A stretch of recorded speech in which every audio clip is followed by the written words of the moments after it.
So I explained about how my father had a little bit of different upbringing, about how he would have kids hold a little can up in their hand when he would target practice and cost one kid die, but they got that back in.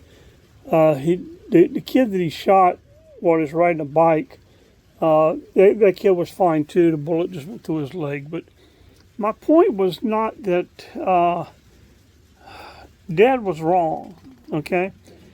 Sheriff Dukes was wrong to treat Dad special, to not allow him to get in trouble. Dad was wrong. Dad didn't realize that until much later in life.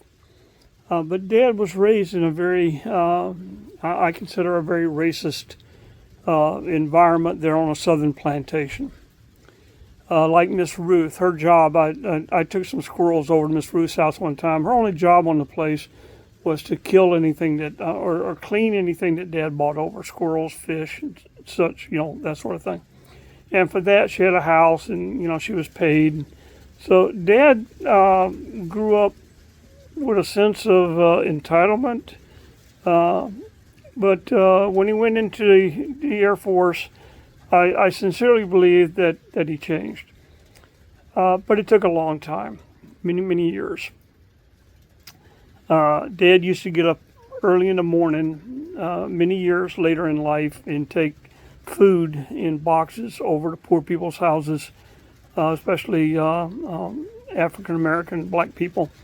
And he would take food over in boxes and leave it on their porches before they woke up so they wouldn't know where it came from. So Dad had a change of heart, but it was a long, long time coming. So Dad went in the Air Force, and like most of us then, went to work, and then, life gets busy and transfers, Air Force Base to Air Force Base to Germany, to Colorado, to Texas, to Waco, to San Benito, to Eagle Pass, to Biloxi, Mississippi, to Curie Beach, North Carolina. It's just a lot of transfers. And so the idea of who his mom was, who his dad was, it wasn't on his mind for a long time. It wasn't until he retired from the Air Force that he had a yearning again to find out who his mom was. So we'll pick it up from there. It's about 2.5 minutes right now. We'll start there and talk about that a bit later, okay? You have a very blessed day. Bye-bye.